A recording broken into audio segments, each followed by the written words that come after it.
Hello, the problem of today is a two-mover by the Grandmaster Uri Avner. We edited a booklet of his problems that is available at the address shown with the video. And the two-mover of today is the first problem we show in this booklet. And it is a two-mover made when Uri Avner was 14. It's a very nice problem, and you are, of course, invited to solve it. And we begin immediately to show the problem. White is down, black is up, the white pawn goes up, and the black pawns go down. And the white begin, and now we have just to look at the jail of the black king, and to look of if there is any flight and any possibility for the king to move. The f4 square is blocked and not controlled by white. The f5 square is controlled also by the pawn e4 and by the knight h6. The f6 square is blocked by the knight, controlled by the queen, that is pinning also the knight, and controlled by the rook on d6. The square on e6 is controlled by the bishop and by the rook. The square on d6 is controlled only by the rook d1. The square on d5 is controlled by the two rooks, and also by the bishop, and also by the pawn.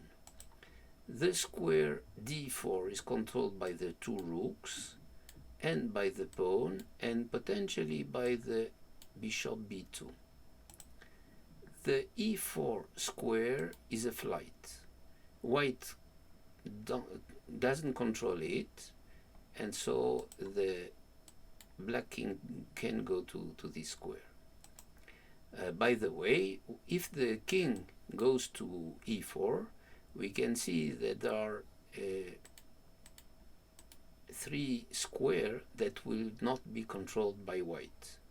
So if we let the king go to e4, we'll have to control, to give mate immediately, we'll have to ensure that all these squares are controlled by white. So let's have a look what happens if black block this square. If, for example, if we go with the bishop on e4 and then make the jail complete and without any possibility for the king to move, are there mates that are possible?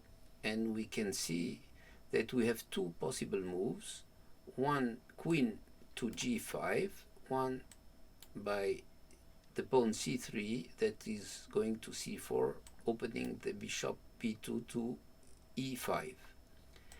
And if the bishop goes to e4, he will control back f5, and then the move by queen g5 will not give mate. So the only mate will be pawn from c3 to c4.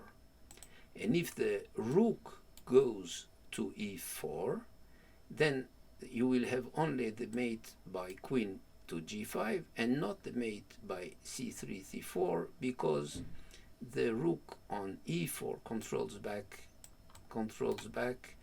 d4, and then c3, c4 will not be a mate anymore.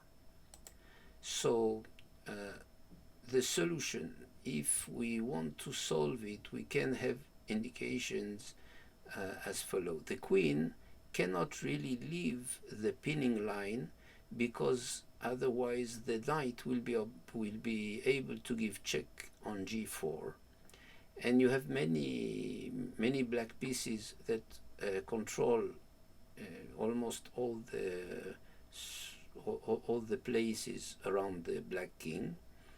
And if we look further, we find that a nice possibility would be to organize a a mate on f7.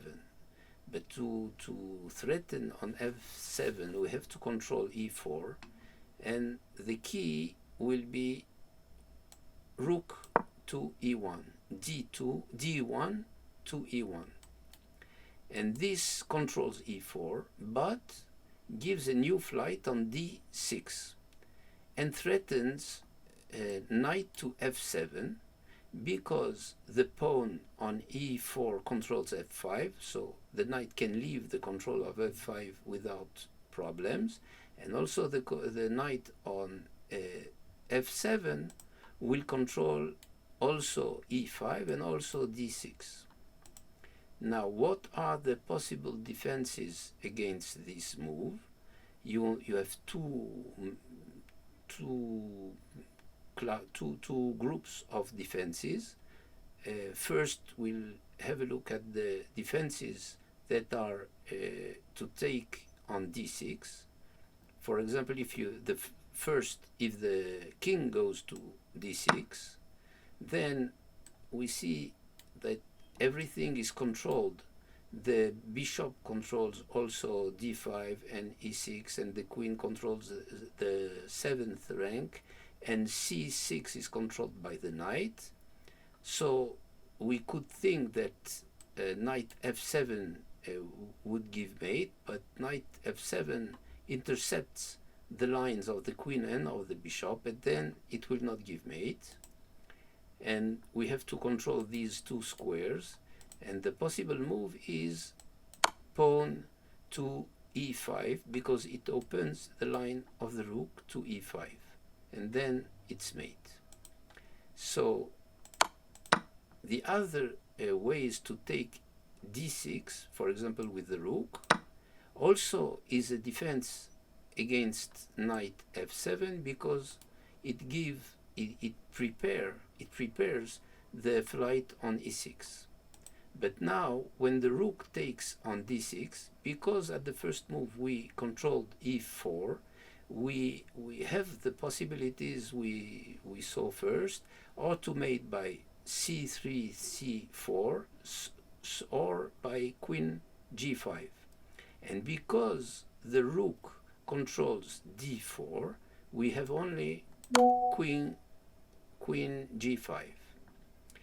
Now, if the knight takes on d6, that is also controlling f7, but it is not necessary to be a defense, because in any case we still have e6 that will not be available for white after knight f7.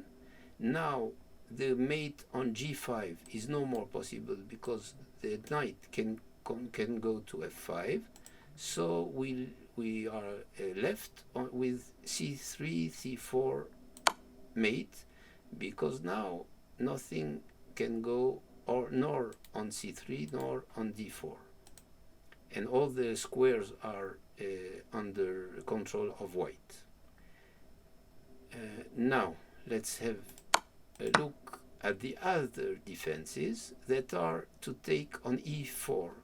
Why to take on e4? Because now, if the pawn is no more here, the control of f5 will need the knight to keep an eye on it, and then knight to f7 will not be made because of the flight on f5.